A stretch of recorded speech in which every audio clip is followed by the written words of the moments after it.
Hey everybody, welcome back to my YouTube channel, Bottom to the Heights. I'm your host Daryl, aka Promise, and today I'll be doing a review of the Sequential Prophet X keyboard.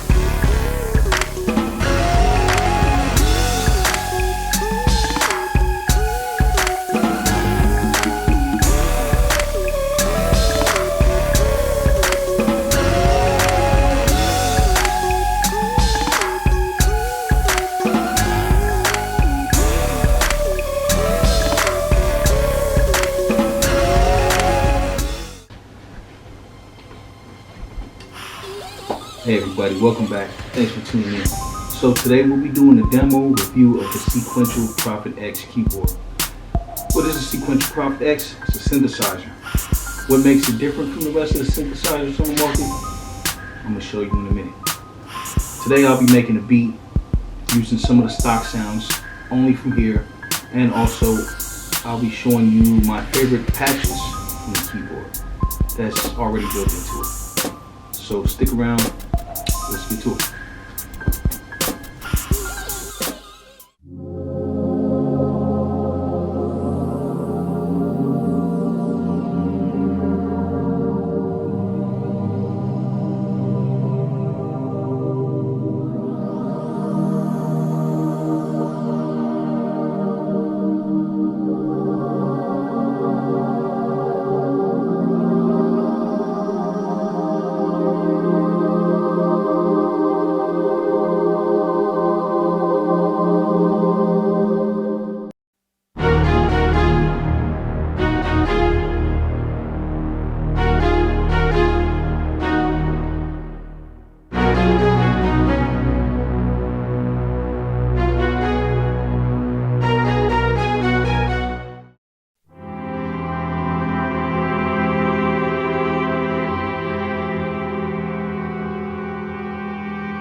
So here we are at the Sequential website to see what they had to say about the Prophet X. Prophet X, samples plus synthesis hybrid synth. The next evolution of the Prophet. The Sequential Prophet X is a potent fusion of samples plus synthesis and is Sequential's most groundbreaking evolution of the Prophet yet. At its heart, it's a bitimbral 8-voice, 16-voice mono/stereo, 32-voice paraphonic synth with a newly developed sound engine that powers two simultaneous 16-bit 48 kHz sample-based instruments plus two high-resolution digital oscillators, all processed through analog filters, with 150 gigs of internal samples from the acclaimed sound developers 8dio and an all-powerful synthesis tool you've come to expect from Sequential. Prophet X has a musical voice uniquely its own. Sample engine. On the sample side of things, in 8 and 16 voice mode, the Prophet X provides two independent stereo, digitally sampled instruments per voice, forward and stack or split mode. The 150 gigs of internal sample content was created by 8dio, known for pioneering deep sampling. You'll find a diverse collection of acoustic and electronic instruments, as well as plenty of edgy ambient and cinematic effects. You can shape the samples through loop manipulation, sample stretching, and the Prophet X's sound sculpting modulation functions. Each sample instrument has its own tone control for high pass or low pass filtering. 50 gigs of additional internal storage is dedicated to importing user samples and third-party sample libraries. Synth engine. On the synth side, the Prophet X gives you the power of a classic Prophet with two high-resolution digital oscillators that feature both classic wave shapes and supersaw for more timbral possibilities. Using the shape mod control, you can manually dial in a desired wave shape width for any of the classic sine, sawtooth, or pulse waves, or use an LFO or other mod sources for continuously shifting timbre. You can shape the raw sounds of all of the classic synthesis functions you'd expect, including 4 syncable LFOs with slew and phase offset, 4 loopable 5-stage envelope generators, and a 16-slot mod matrix with dozens of modulation sources and destinations. Stereo filters for depth and impact. At the heart of the Prophet X's powerful sound are its new 24 dB per octave resonant low-pass filters, which are based on a vintage design. In 8-voice mode, there are separate filters in the left and right channels for a true stereo signal path. These add exceptional presence and fullness to both the samples and the oscillators. For additional polyphony, you can switch the Prophet X from 8-voice stereo mode to 16-voice mono stereo mode, which is useful for stacks and splits, or 32-voice paraphonic performance mode when using a single sampled instrument and oscillator. Polystep sequencing. The polystep sequencer provides up to 64 steps and up to 6 notes per step. You can create a different sequence for each layer if working in stack or split voice mode, making it a powerful tool for composition or performance. Sequences have ties and rests and can sync to an external MIDI clock. Our arpeggiator features note repeats, relatching, and can be synced to external MIDI clock as well. 2 effects per layer. The dual effects engine provides multiple reverbs, 2 delays standard in BBD, chorus, phase shifter, flanger, ring mod, vintage rotating speaker, high pass filter, and distortion. In stacked or split voice mode, you can apply 2 different effects to each layer. Effects parameters can be modulated through the mod matrix. Roadworthy and studio ready. With loads of sonic firepower and personality, 5-octave premium quality semi-weighted keyboard with velocity, channel aftertouch, and integrated power supply, MIDI USB support, and 3 crisp OLED displays Prophet X fits into any music rig or gig, in the studio or on the go. So I hope you like that. That's what Sequential had to say about the keyboard. Now I'm going to show you some of the sounds and how I use it to make music myself. Check it out. So right now I'll make a custom patch.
Bye.